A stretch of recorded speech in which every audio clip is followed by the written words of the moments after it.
அனைவருக்கும் வணக்கம். நான் முகமது ஃபிர்தோஸ். காணொளி போட்டே ரொம்ப நாள் ஆயிடுச்சு. அதிகமான வேலைப்பளுவினால என்னால் காணொளி போட முடியலை. ஏப்ரல் 19ஆம் தேதி தேர்தல் நெருங்கிடுச்சு. இதை ஒட்டி இது சம்பந்தமான ஒரு காணொளி போடலாம்னு சொல்லி தான் இதை போடுறேன். இன்னைக்கு நம்ம பார்க்க போகிற புத்தகம் எதுன்னு பார்த்தீங்கன்னா பிரேக்கிங் த மோல்டு. இந்த புத்தகத்தை எழுதுனது ரகுராம்ஜி ராஜன். இவர் வந்து ஃபார்மர் ஆர்பிஐ கவர்னராக இருந்தவர்.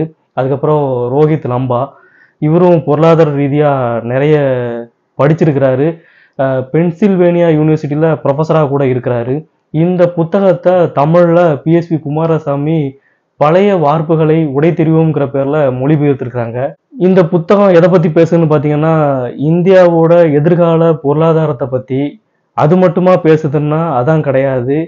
இந்திய அரசியல் எப்படி இருக்கணும், அதில் ஜனநாயகம் எப்படி இருக்கணும், அதில் வெளிப்படைத்தன்மை எப்படி இருக்கணும், இதையும் தான் பேசுது. இது ஒரு பெரிய புத்தகமா இருந்தாலும் இந்த புத்தகத்துல ஒரு 3 பகுதியா பிரிக்கிறாங்க.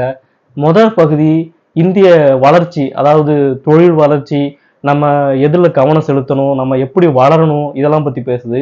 ரெண்டாவது பகுதி எடுத்துக்கிட்டோன்னா அரசு நிர்வாகத்தை பத்தி பேசுது.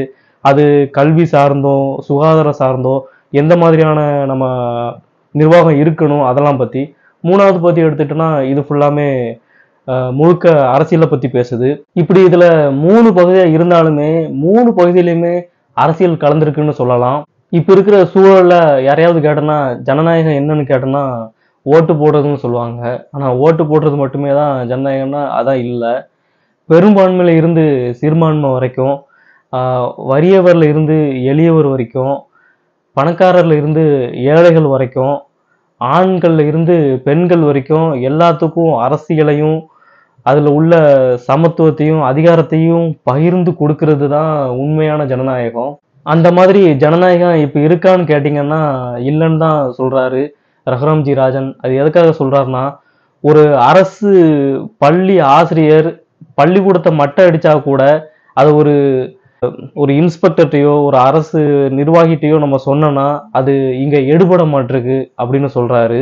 பொதுவாகவே அதிகார துஷ்பிரயோக சாத்தியங்கள் நம்ம அரசு நிர்வாகத்துல அதிகமா இருக்குன்னு சொல்றாரு. இத 1975ல நடந்த நெருக்கடி நிலையோட ஒப்பிட்டு இன்னைக்கு மத ரீதியாகவும் சாதிகள் ரீதியாகவும் இந்த அதிகார துஷ்பிரயோகம் நடந்துகிட்டு இருக்கதா சொல்றாரு. அப்புறமா இந்தியா உண்மையிலேயே ஜனநாயக நாடா இல்ல தேர்தல் நாயக நாடகான்னு கேட்டனா தேர்தல் நாயக நாடுன்னு தான் சொல்றாப்புல. அதாவது ஒரு குறிப்பிட்ட கட்சி ஆட்சிக்கு வந்துருச்சுன்னா அது மட்டும் மீறி தன்னோட அதிகாரத்தை துஷ்பிரயோகம் பண்றதா இவர் சொல்றாரு. அதே மாதிரி அந்த ஆட்சிக்கு வந்த கட்சியில உள்ள ஒரு சில சட்டத்திட்டங்களை அமல்படுத்தும் போது அதுல எதிர்கட்சியோட ஒரு பங்களிப்பு இல்லை, அவங்களோட விருப்பு வெறுப்பை கேட்கவே மாட்டிருக்காங்க, இவங்க இவங்களோட சுய விருப்பப்படியே நடந்துக்கிறாங்க, அங்கேயும் ஜனநாயகம் கிடையாது, வெளிப்படைத்தன்மை கிடையாதுன்னு சொல்றாரு. இப்போ உதாரணமா இபி எடுத்துக்கலாம், எலெக்ஷன் பாண்ட் எடுத்துக்கலாம். இதுல நடந்த சில ஸ்கேமெல்லாம் பத்தி நம்ம கேள்விப்பட்டிருப்போம். உண்மையிலே அதெல்லாம் மையப்படுத்தி தான் சொல்றாரு. உதாரணத்துக்கு இந்த விவசாய சட்டத்தை எடுத்துக்கலாம், சிஏ எடுத்துக்கலாம். எல்லாத்துலேயுமே ஒரு வெளிப்படைத்தன்மை இல்லாம எல்லாமே அவசர அவசரமா கொண்டு வரப்படுறது எல்லாமே ஒரு இந்திய அரசியலமைப்புக்கு நல்லது கிடையாதுன்னு இவர் சொல்றாரு.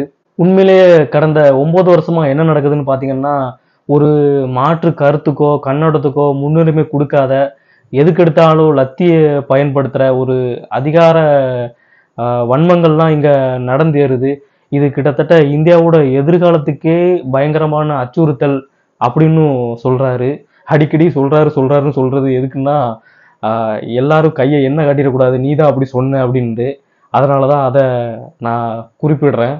ஊடகங்கிறது அது ஒரு தூண்னு சொல்லலாம். இன்னைக்கு இந்த ஊடகத்தையும் அதிகாரங்கிறது பயங்கரமா கட்டுப்படுத்துது. அதனால அவங்களால சுதந்திரமா செயல்பட முடியல, அவங்களுக்கு பயங்கரமான அச்சுறுத்தலும் ஏற்படுறதா இவர் சொல்றாரு. அதே மாதிரி இப்ப இருக்கிற அரசாங்கம் எல்லா விஷயங்களையும் எல்லா தரவுகளையும் மூடி மறைக்கிறதா இவர் சொல்றாரு. உதாரணத்துக்கு இது வரைக்கும் மக்கள் தொகை கணக்கெடுப்பு 2011க்கு அப்புறம் எடுக்கப்படவே இல்லை.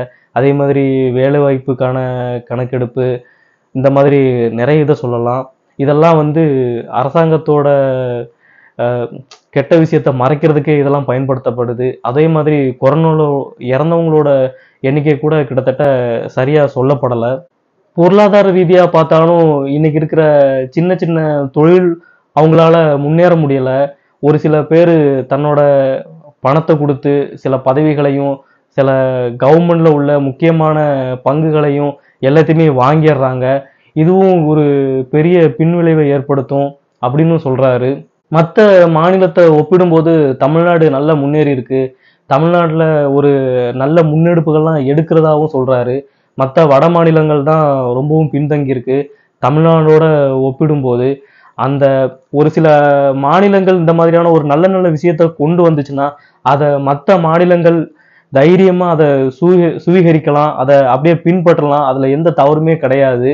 அது ஒரு முன்னோக்கிய இதுக்கு தான் கொண்டு போகும். மக்கள முன்னோக்கி தான் வழிநடத்துங்கிறதையும் இதுல தெரிவிக்கிறாரு. ஆக மொத்தம் இந்த புத்தகம் பேசுறதெல்லாம் மத ரீதியான மத்த விஷயத்த பிளவுபடுத்துற மாதிரியான இதுல கவனம் செலுத்துறதுக்கு பதிலா, இந்தியா பொருளாதார ரீதியா எதுலலாம் முன்னேறணும், எப்படிலாம் நம்ம வந்து கடந்து வரணும், அதுல என்னென்ன சமத்துவம் இருக்கணும், அதுல என்னென்ன வெளிப்படைத்தன்மை இருக்கணும், நம்ம மத்தவங்களோட கண்ணோட்டத்த எவ்வளவு மதிக்கணும், அவங்களோட அறிவுரைகள்லாம் என்ன மாதிரியான கேட்கணும், இதெல்லாம் கேட்டு நடந்தா மட்டுமே தான் நம்மளால வந்து முன்னேற முடியும்.